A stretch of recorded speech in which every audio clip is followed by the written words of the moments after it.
So well, our new topic is that is periodic trend in modern periodic table. So periodic trend in modern periodic table. Okay. When we talk about the periodic trend, so periodic trend is when we as like if you can see here, यहाँ पे tables है, right? So in tables there are elements are present, but elements will show some regularity in their periods and groups. Okay, तो अगर कोई भी periods and group, अगर हम उनका सपोज प्रॉपर्टीज किसी भी एलिमेंट्स का देखते हैं पीरियड्स एंड ग्रुप्स में, और उसमें कुछ रेगुलरिटी मिलती है, रेगुलरिटी मतलब कुछ सिमिलैरिटीज मिलती है, तो ऐसे चीजों को हम बोलते हैं पीरियोडिक ट्रेंड. तो यहाँ पे पीरियोडिक ट्रेंड का डेफिनेशन दिया हुआ है, आपको याद रखना है. When the properties of elements in a group or a period are compared, तो जब हम किसी भी ग्रुप और एलिमेंट की प्रॉपर्टीज को कंपेयर करते हैं, ठीक है, ग्रुप और पीरियड के एलिमेंट की प्रॉपर्टीज को कंपेयर करते हैं, certain regularities is observe in their variation are called periodic trend. तो हमें कुछ रेगुलरिटीज दिखती है तो उसको हम बोलेंगे पीरियोडिक ट्रेंड. तो रेगुलरिटीज जो देखना है वो बहुत सारी चीजों में दिखती है, बट फिलहाल अभी आपके बुक में हमें 3 चीजों में रेगुलरिटीज देखनी है. वो है valency, atomic size, metallic and non metallic character. Okay, 3 चीजों में रेगुलरिटी देखनी है, valency, atomic size, metallic and non metallic character. So when we talk about the valency, right, so valency is what आप लोगों ने 9th स्टैंडर्ड में भी पढ़ा था, ठीक है. तो देखो वैलेंसी एंड वैलेंस इलेक्ट्रॉन थोड़ा अलग होते हैं, बट अभी आपके बुक में मैंने देखा है तो वहां पे उन लोगों ने वैलेंसी लिख के वैलेंस इलेक्ट्रॉन को एक्सप्लेन किया है. So we will also go with the valence electron and we will not jump on the valency, right? तो वैलेंसी क्या है यहाँ पे, अब उसका डेफिनेशन क्या दिया, सी the number of electrons present in the outermost orbits are called valency. Number of electrons are present in the outermost orbit. तो इसके पहले जैसा कि अभी हमने देखो डायग्राम बनाया था, मतलब इलेक्ट्रॉनिक कॉन्फ़िगरेशन जो है बनाया था सोडियम के लिए, लिथियम के लिए, तो उन सबके आउटर मोस्ट ऑर्बिट में कुछ इलेक्ट्रॉन्स प्रेजेंट थे, ठीक है. तो उनके आउटर मोस्ट ऑर्बिट में जो इलेक्ट्रॉन प्रेजेंट है उन्हीं को हम क्या बोलेंगे, वैलेंसी, और उसको हम बोलेंगे वैलेंस इलेक्ट्रॉन. सो किसी भी एलिमेंट के आउटर मोस्ट ऑर्बिट में जितने भी इलेक्ट्रॉन्स प्रेजेंट होंगे वो सारे इलेक्ट्रॉन्स हमारे क्या होंगे, वैलेंस इलेक्ट्रॉन. ये एक आपको डेफिनेशन याद रखनी है, इंपॉर्टेंट डेफिनेशन है. तो जैसे मैं आपको एक एग्जांपल देता हूँ, if you understand, for example हम कोई एक एलिमेंट एज्यूम करते हैं, जैसे मैंने मान लिया मैग्नीशियम, ठीक है. तो मैग्नीशियम का एटॉमिक नंबर है 12, राइट, मैग्नीशियम का एटॉमिक नंबर है 12. तो अगर इसका एटॉमिक नंबर 12 है तो इसका इलेक्ट्रॉनिक कॉन्फ़िगरेशन क्या होगा, तो इसका इसी लिखते हैं, फर्स्ट ऑर्बिट में 2 इलेक्ट्रॉन, सेकंड में 8 इलेक्ट्रॉन, 10 हो गए, बचा कितना, 2. तो आउटर मोस्ट में कितने इलेक्ट्रॉन आ रहे हैं, 2 आ रहे हैं. तो इलेक्ट्रॉनिक वैलेंस इलेक्ट्रॉन कितने हो गए मैग्नीशियम के लिए, 2 हो गए, ठीक है. सो इस तरीके से आपको यहाँ पे जो है वैलेंसीज फाइंड आउट करनी है. अभी आपके टेक्स्ट बुक में कुछ क्वेश्चंस दिए हुए हैं, पेज नंबर इफ आई से 24, ओके, पेज नंबर 24 पे वैलेंसी के नीचे कुछ क्वेश्चंस दिए हुए हैं, तो कुछ क्वेश्चंस को हम डिस्कस करेंगे, बाकी आप देख लेना. सी फर्स्ट क्वेश्चन ये है, what is the relationship between the electronic configuration of an element and it's valency. तो इलेक्ट्रॉनिक कॉन्फ़िगरेशन में और उसकी वैलेंसी में रिलेशन क्या है, ठीक है. तो इलेक्ट्रॉनिक कॉन्फ़िगरेशन क्या होता है, this is our electronic configuration. तो किसी भी एलिमेंट्स के लिए अगर हमें इलेक्ट्रॉनिक कॉन्फ़िगरेशन लिखना है तो हम इस तरीके से लिखेंगे, और इसकी वैलेंसी, अब इसकी वैलेंसी जैसे हमने देखा क्या है, 2. तो इनका अगर हमें रिलेशन निकालना हो तो रिलेशन कैसे निकालेंगे, तो हमें रिलेशन क्या है, जैसे भी हम किसी भी अगर एलिमेंट का वैलेंसी निकालना चाहते हैं तो उसमें हमें सबसे पहले क्या लिखना होगा, उसका हमें इलेक्ट्रॉनिक कॉन्फ़िगरेशन लिखना होगा, और इलेक्ट्रॉनिक कॉन्फ़िगरेशन लिखने के बाद हमें उसकी वैलेंसी जो है पता चल जाएगी, ठीक है. नेक्स्ट क्या है, the atomic number of beryllium, beryllium ये वाला, ठीक है, 4. So the atomic number of beryllium is 4, while that the atomic number of oxygen, this one, कितना है, 8. Okay, so oxygen is 8. Write down the electronic configuration of the two. तो इन दोनों का electronic configuration लिखो. अब इजी है लिखना, beryllium का क्या लिखोगे, 4 है एटॉमिक नंबर, तो 2,2, फर्स्ट ऑर्बिट में 2 इलेक्ट्रॉन, बचे हुए 2 इलेक्ट्रॉन कहाँ जाएंगे, सेकंड ऑर्बिट में. इसका इलेक्ट्रॉनिक कॉन्फ़िगरेशन क्या लिखेगा ऑक्सीजन का, हमने लिखा भी था।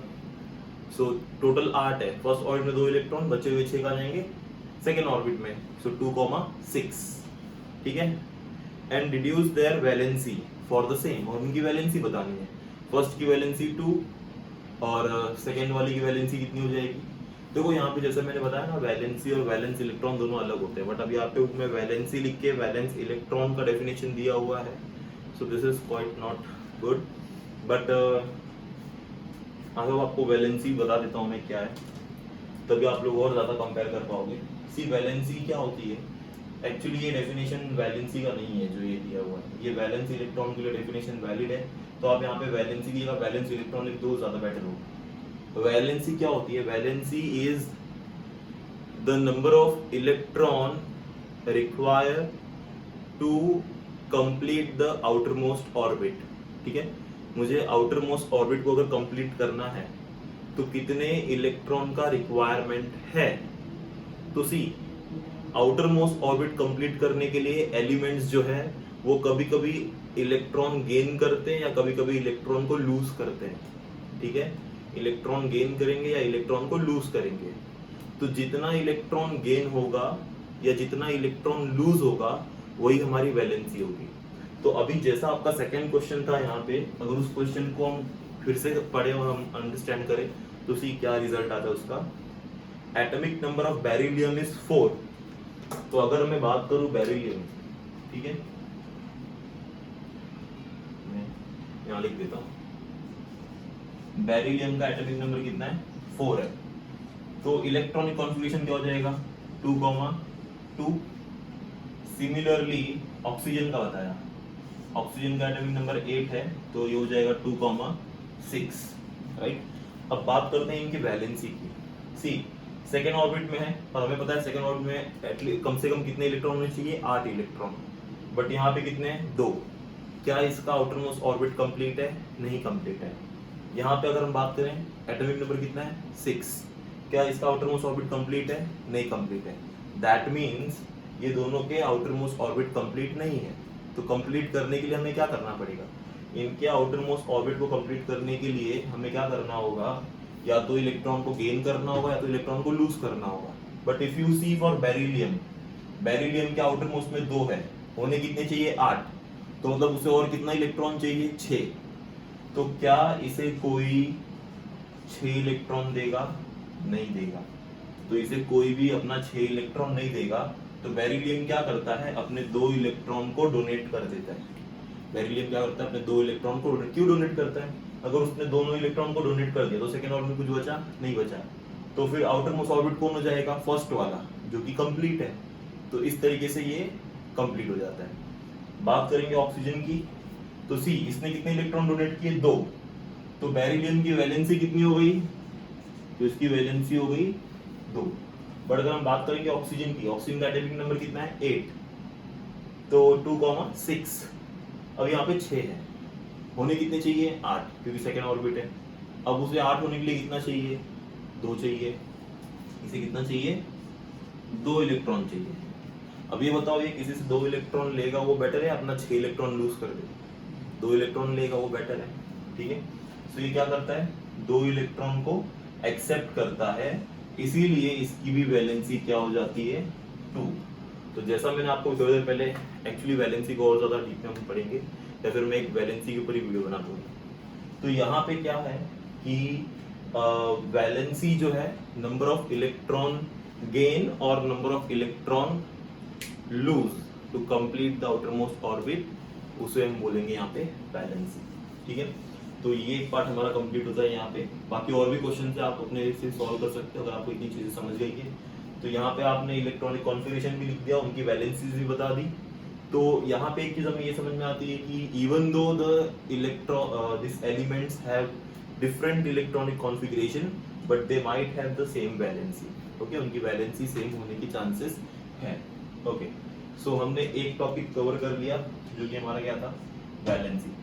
नेक्स्ट है atomic size and metallic and non metallic character. So we will come to that, take a screenshot.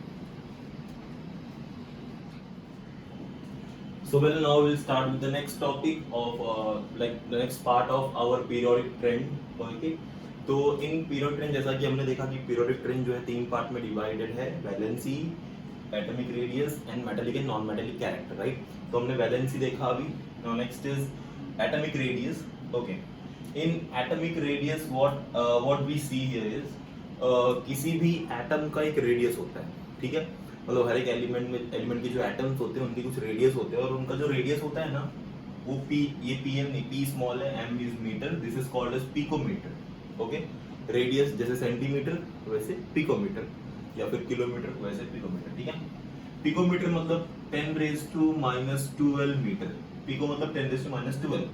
जैसे हम किलोमीटर लिखते हैं तो किलो मतलब क्या होता है 10⁻³ मीटर, है ना, मतलब 1000, 10⁻³ मतलब 1000। यहाँ पे ये 10⁻⁻12 है, मतलब 0.0000 ऐसे 12 zeros लगाना है, फिर 1 लिखना है, मतलब इतना छोटा डिस्टेंस, राइट। तो एटम का जो रेडियस है वो पिकोमीटर में है। तो एटॉमिक रेडियस जो है वो कब इंक्रीज होता है और कब डिक्रीज होता है वो अभी हम यहाँ पे देखना है, ठीक है। सो अगर हम बात करें एटॉमिक रेडियस की, so if I go, first point लेते हैं, if we move from left to right, okay. अगर मैं पीरियोडिक टेबल में लेफ्ट से राइट की तरफ जा रहा हूं, मतलब मैं कैसे जा रहा हूं, हॉरिजॉन्टली जा रहा हूं, ठीक है। अगर मैं पीरियोडिक टेबल में लेफ्ट से राइट की तरफ जाऊंगा तो एटॉमिक रेडियस क्या होगा, बढ़ेगा कि कम होगा, ठीक है। So this question is very simple, और ये आपको याद रखना, ये questions exam point of view भी एग्जाम इंपॉर्टेंट है। एग्जाम में क्वेश्चन ऐसे आएंगे, why atomic radius changes when we move from left to right. अब ये चेंजेस कैसा चेंजेस होगा, let's see. Okay, so when we move from left to right what happen. अगर हम बात करते हैं सेकंड ग्रुप की, क्योंकि यहाँ पे एलिमेंट ज्यादा है फिलहाल हमारे पास, तो सेकंड ग्रुप में अगर मैंने बात किया पहले लिथियम की, ठीक है। सो लिथियम एटॉमिक नंबर क्या है, 3, एटॉमिक नंबर इज 3, 3 इलेक्ट्रॉन है। इसे ड्रॉ कर दो यहाँ पे, ये न्यूक्लियस हो गया, first orbit, second orbit. First orbit में 2 इलेक्ट्रॉन आ गए, बचा हुआ एक इलेक्ट्रॉन थर्ड ऑर्बिट में गया, ठीक है। अब देखो 2 इलेक्ट्रॉन, 2 ऑर्बिट है तो इनका जो रेडियस होगा वो फिक्स होगा। अब जैसा कि हमने पहले पढ़ा था कि when we move horizontally, so electrons, मतलब जब हम पीरियड में बढ़ते हैं तो इलेक्ट्रॉन्स क्या होते हैं, सेम शेल में ऐड होते हैं। तो यहाँ पे अगर मैं कोई भी दूसरा एलिमेंट ले लूं, जैसे मैंने नाइट्रोजन ले लिया, ठीक है। अब नाइट्रोजन का एटॉमिक नंबर कितना है, 7। तो इसी में अगर मैं इसको फिर मैं यहाँ पे लिखता हूँ, सपोज दिस इज, मैंने यहाँ पे पहले, अच्छा ये न्यूक्लियस, N मतलब न्यूक्लियस था, तो मैं बेरिलियम B लिख देता हूँ, Be, बेरिलियम है, ये N हमारा नाइट्रोजन का न्यूक्लियस होगा, ठीक है। First orbit, second orbit. अब फर्स्ट ऑर्बिट में कितने इलेक्ट्रॉन आएंगे, 2, nitrogen atomic number 7, electronic configuration क्या होगा, 2, इसका इलेक्ट्रॉनिक कॉन्फ़िगरेशन क्या था, 2,1, इसका क्या होगा 2,5। तो नेक्स्ट ऑर्बिट में कितने इलेक्ट्रॉन आएंगे, 1, 2, 3, 4, 5, ओके। तो अब देखो दोनों में सेम ऑर्बिट्स है, यहाँ भी 2 ऑर्बिट है, यहाँ भी 2 ऑर्बिट है, तो क्या रेडियस चेंज होगा यहाँ पे, जैसा कि हमने बताया ऑर्बिट्स वही है तो रेडियस चेंज नहीं होगा ऐसा हमें लगता है, बट ऐसा नहीं है, यहाँ पे रेडियस चेंज होते हैं। When in the same shell electrons are added, एक ही सेल में जब बहुत ज्यादा इलेक्ट्रॉन्स ऐड होते हैं तो क्या होता है, देखो इलेक्ट्रॉन्स बढ़ते हैं, हमने पहले भी पढ़ा था, इलेक्ट्रॉन्स बढ़ते हैं तो क्या होता है, इलेक्ट्रॉन बढ़ने के साथ साथ प्रोटॉन भी बढ़ता है ना, थर्ड पार्ट में किया था हमने। तो इलेक्ट्रॉन्स के साथ साथ क्या होते हैं, हमारे प्रोटॉन्स भी बढ़ते हैं, तो मतलब पॉजिटिव और नेगेटिव दोनों चार्जेस बढ़ते हैं, and we know that positive and negative charges attract each other. तो जब मेरे पास यहाँ पे 3 नेगेटिव चार्ज थे तो बेरिलियम के अंदर प्रोटॉन भी कितने थे, 3, तो 3 प्रोटॉन 3 इलेक्ट्रॉन, मतलब 3 पॉजिटिव चार्ज 3 नेगेटिव चार्ज, तो इनका अट्रैक्शन ज्यादा होगा, या 7 नेगेटिव चार्ज आउटर में और अंदर न्यूक्लियस के 7 पॉजिटिव चार्ज, इनका अट्रैक्शन ज्यादा होगा। तो ऑब्वियसली यहाँ पे अट्रैक्शन ज्यादा होगी क्योंकि यहाँ पे पॉजिटिव नेगेटिव चार्ज ज्यादा है, तो जितना ज्यादा अट्रैक्शन होगा तो ये ऑर्बिट क्या होता है, श्रिंक होता है, क्या होता है, श्रिंक होता है। तो when we move from left to right, so electrons are added in the same shell and due to more number of electron, more number of proton, the attraction between electron and proton increases. तो इनका attraction increase होने की वजह से क्या होता है, atomic radius decreases. तो यहाँ पे atomic radius क्या होगा हमारा, decrease होगा. So if we move from left to right, atomic radius क्या होगा, decrease होगा. ठीक है, ये एक पॉइंट हमें यहाँ पे याद रखना है. यहाँ पे लिख देता हूँ, atomic radius decreases when we move from left to right. कहीं पे भी आप जाओ, जरूरी नहीं मैंने सेकेंड ऑर्बिट की बात की, थर्ड ऑर्बिट में भी जाओ, electrons will add in the same shell and due to which atomic radius will decrease. ये तो हो गया एक point. Next point, if we move from top to bottom, अगर हम ऊपर से नीचे आ रहे हैं, ठीक है, सो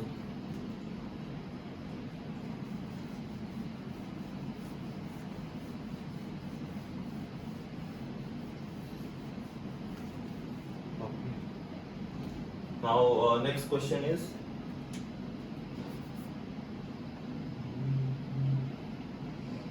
okay, if we move from top to bottom, अगर हम ऊपर से नीचे आते हैं, मतलब वर्टिकली वी आर कमिंग, तो हमने देखा था वर्टिकली जब हम आते हैं लिथियम और सोडियम में क्या होता है, एक न्यू शेल ऐड होता है, राइट. अगर आप लिख के देखें, लिथियम, अगेन लिथियम का एग्जांपल ले रहे हैं, atomic number 3, this is lithium, first orbit, second orbit, यहाँ पे 2 इलेक्ट्रॉन है, यहाँ पे बचा हुआ 1 इलेक्ट्रॉन है, ठीक है. So this is lithium. अच्छा, इसके पहले शायद से मैंने यहाँ पे लिथियम की जगह बी लिख दिया रहेगा, ऐसा लग रहा है, ठीक है, आप देख लेंगे. सो लिथियम 3, यहाँ पे 3 इलेक्ट्रॉन है हमारे पास. नेक्स्ट जो है that is our sodium. Sodium is 11. So इसका इलेक्ट्रॉनिक कॉन्फ़िगरेशन 2,1, इसका 2,8,1. तो यहाँ पे क्या हो जाएगा, this is my sodium, first orbit, second orbit, third orbit. यहाँ पे 2 इलेक्ट्रॉन, यहाँ पे 3, 4, 5, 6, 7, 8 और 1 इलेक्ट्रॉन. तो see what you can see here is that कि लिथियम और सोडियम में यहाँ पे 2 ऑर्बिट है, यहाँ पे 3 ऑर्बिट है. So when we move from top to bottom, every new electrons are added in a new shell.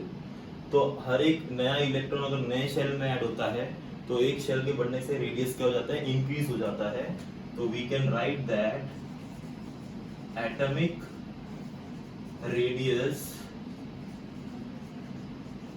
increases when we move from top to bottom.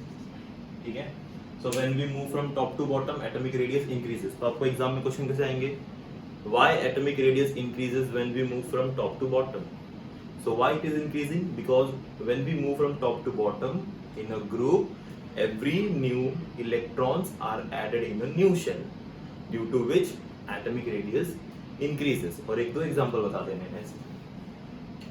Question दूसरा, why atomic radius decreases when we move from left to right? So yes, atomic radius decreases when we move from left to right because every new electrons are added in a same shell. अगर same shell में electrons आ रहे हैं, so electron and proton interaction increases, that is their interaction increases, तो due to which it's radius decreases. Okay, so ये था हमारा atomic radius के बारे में. नेक्स्ट टॉपिक है and which is the last topic of our this chapter, which is metallic and non metallic character. Take a screenshot.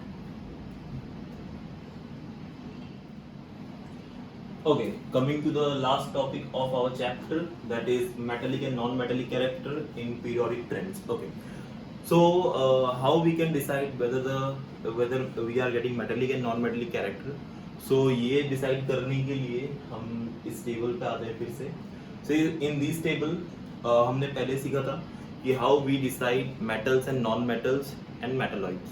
Okay, जैसा हमने बताया था ऑन जिगजैग लाइन, तो ये जो जिगजैग लाइन है, जिगजैग लाइन पे जितने भी एलिमेंट्स लाई करेंगे वो सारे क्या होंगे, metalloids which are also called as semi metals. इसके राइट साइड में जितने भी एलिमेंट्स होंगे वो सारे होंगे नॉन मेटल्स, और इसके लेफ्ट साइड में जितने भी एलिमेंट्स होंगे वो होंगे मेटल्स।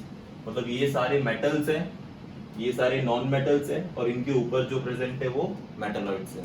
ठीक है, तो यहाँ पे कुछ पॉइंट्स लिखे हैं हमने which are very important points. एक एक पॉइंट को समझेंगे और उनका मतलब भी समझते जाएंगे, and then this will be over. Okay, when we move from left to right, देखो एरो दिख रहा है कहाँ पे जा रहा है, लेफ्ट टू राइट। तो लेफ्ट राइट अभी जैसे हमने देखा था डिक्रीज एटॉमिक रेडियस, इसका रीजन अभी हमें पता है। ओके, सो जब हम लेफ्ट से राइट की तरफ जाएंगे एटॉमिक रेडियस क्या होगा, डिक्रीज होगा, राइट। नेक्स्ट, क्यों डिक्रीज होता है, because electrons are arranged in the same shell. Second point, increase electronegativity and non metallic character. देखो इंक्रीज हो रहा है, बट अभी हमें ये वर्ड का मतलब नहीं पता, इलेक्ट्रोनेगेटिविटी, ठीक है, नॉन मेटेलिक कैरेक्टर मतलब वो जो है जब हम लेफ्ट से राइट की तरफ जाएंगे तो नॉन मेटल्स की तरफ बढ़ रहे हैं, मतलब नॉन मेटेलिक कैरेक्टर बढ़ता जाता है। But what about this electronegativity, ये इलेक्ट्रोनेगेटिविटी क्या है यहाँ पे, सो इलेक्ट्रोनेगेटिविटी मतलब होता है कि ऐसे एलिमेंट्स जो इलेक्ट्रॉन गेन करते हैं, ऐसे एलिमेंट्स जो इलेक्ट्रॉन गेन करते हैं उनको हम बोलते हैं इलेक्ट्रोनेगेटिव एलिमेंट। यहाँ पे देखो एक और वर्ड होगा, इलेक्ट्रोपॉजिटिविटी। ऐसे एलिमेंट्स या ऐसा एटम जो क्या करता है, इलेक्ट्रॉन को डोनेट कर देता है। तो जो इलेक्ट्रॉन को डोनेट करेगा उसको बोलेंगे इलेक्ट्रोपॉजिटिव, जो इलेक्ट्रॉन को गेन करेगा उनको बोलेंगे इलेक्ट्रोनेगेटिव। ठीक है, यहाँ पे लिख देता हूं मैं, electro negative and electro positive. Electronegative क्या होते हैं, इलेक्ट्रोनेगेटिव जो इलेक्ट्रॉन को एक्सेप्ट करेंगे, who accept electron। इलेक्ट्रोपॉजिटिव क्या, who donate electron। ठीक है, तो जो इलेक्ट्रॉन को डोनेट कर रहे हैं उनको हम बोलेंगे इलेक्ट्रोपॉजिटिव, जो इलेक्ट्रॉन को एक्सेप्ट कर रहे हैं, ले रहे हैं, उनको बोलेंगे इलेक्ट्रोनेगेटिव। ठीक है, सेकेंड पॉइंट समझा आपको, इंक्रीज इलेक्ट्रोनेगेटिविटी। जैसे जैसे हम लेफ्ट से राइट की तरफ जाएंगे इलेक्ट्रोनेगेटिविटी क्या होगी, बढ़ती जाएगी, मतलब इलेक्ट्रॉन लेना जो है वो बढ़ता जाएगा। जैसे अगर हम एग्जांपल के तौर पे लेते हैं सेकंड इसको, ठीक है, सेकंड या थर्ड कोई भी, चलो हम इस बार थर्ड ग्रुप को लेते हैं, बहुत बार सेकंड ले लो। थर्ड ग्रुप की बात करो तो थर्ड ग्रुप में देखो sodium, magnesium, aluminium, silicon, phosphorus, sulphur, chlorine, argon, ये एलिमेंट्स है हमारे पास। अब मैं लेफ्ट टू राइट जा रहा हूँ, सोडियम मेटल है, मैग्नीशियम भी मेटल है, तो देखो सोडियम इसके लिए एक इलेक्ट्रॉन डोनेट करता है, उसके आउटर मोस्ट में एक ही इलेक्ट्रॉन है, तो वैलेंसी कंप्लीट नहीं होगी, एक इलेक्ट्रॉन क्या करेगा, डोनेट करेगा। मैग्नीशियम के भी आउटर मोस्ट में 2 इलेक्ट्रॉन है, वो भी डोनेट कर देगा। ठीक है, तो ये इलेक्ट्रॉन डोनेट वाले एलिमेंट है, इसको हम क्या बोलेंगे, इलेक्ट्रोपॉजिटिव। बट हम अभी लेफ्ट से राइट की तरफ जा रहे हैं, तो आगे आगे जैसे जाओगे लेफ्ट से राइट की तरफ तो इलेक्ट्रोपॉजिटिविटी तो कम होते जा रही है ना, क्योंकि उसके आगे ऐसे एलिमेंट्स है नॉन मेटल्स है, और नॉन मेटल्स क्या होते हैं, जो इलेक्ट्रॉन गेन करते हैं। ठीक है, तो ये सारे इलेक्ट्रॉन गेन करने वाले, देने वाले नहीं, तो ये इलेक्ट्रॉन गेन करेंगे। That means when we move from left to right increase electronegativity and non metallic character, तो नॉन मेटेलिक कैरेक्टर बढ़ते जाएगा। दूसरा क्या होगा, डिक्रीज इलेक्ट्रोपॉजिटिविटी, उसका उल्टा। अब आगे आगे जा रहे हैं तो इलेक्ट्रोपॉजिटिविटी कम होती जाएगी और मेटेलिक कैरेक्टर भी कम होता जाएगा, तो इसलिए हम बोलते हैं decrease electropositivity and metallic character. Similarly if we move from top to bottom what happen, तो पहला पॉइंट तो everyone knows that atomic radius increases. Why increases, because हर एक न्यू इलेक्ट्रॉन न्यू शेल में ऐड होता है। सेकेंड पॉइंट, ओके, जैसा मैंने बताया अभी ये सारे मेटल्स है, हम ऊपर से नीचे आ रहे हैं, ठीक है, ऊपर से नीचे आ रहे हैं, तो क्या होगा, decrease electronegativity and non metallic character, और उल्टा होगा, इलेक्ट्रोनेगेटिविटी डिक्रीज होगी और नॉन मेटेलिक कैरेक्टर भी। अब इलेक्ट्रोनेगेटिविटी खत्म हो रही है तो मेटेलिक नॉन मेटेलिक कैरेक्टर भी क्या होगा, डिक्रीज होगा। Increase electropositivity and metallic character, जैसे जैसे हम नीचे आते हैं इलेक्ट्रोपॉजिटिविटी बढ़ते जाती है बहुत ज़्यादा, और मेटेलिक कैरेक्टर भी साथ में क्या होता है, बढ़ते जाता है। तो ये एक पॉइंट है आपको याद रखना है इस चैप्टर के लिए, for metallic and non metallic character. इतना ही याद रखना है, इसको पॉइंट वाइज बना के एग्जाम में लिख देना है, ठीक है। पॉइंट वाइज कैसे बनाओगे, आपके पास नोट्स होंगे, नोट्स में दिया होगा, but you can write these points also, these are valid points, okay. So this is what all about metallic and non metallic character, okay. So by this we end our chapter. इसके बाद आपको जो भी chapters चाहिए होगा आप comment section में comment कर देना, we'll make a video on that, otherwise हम simultaneously आगे जाते रहेंगे। And if you have any doubt you can again comment on the comment section, we'll clear your doubt. Thank you for watching, thank you for supporting all over and for you, and like the video, share, subscribe, जिससे और ज़्यादा boosting होती है और ज़्यादा video बनाने का मन करता है, ठीक है। तो take a screenshot, thank you.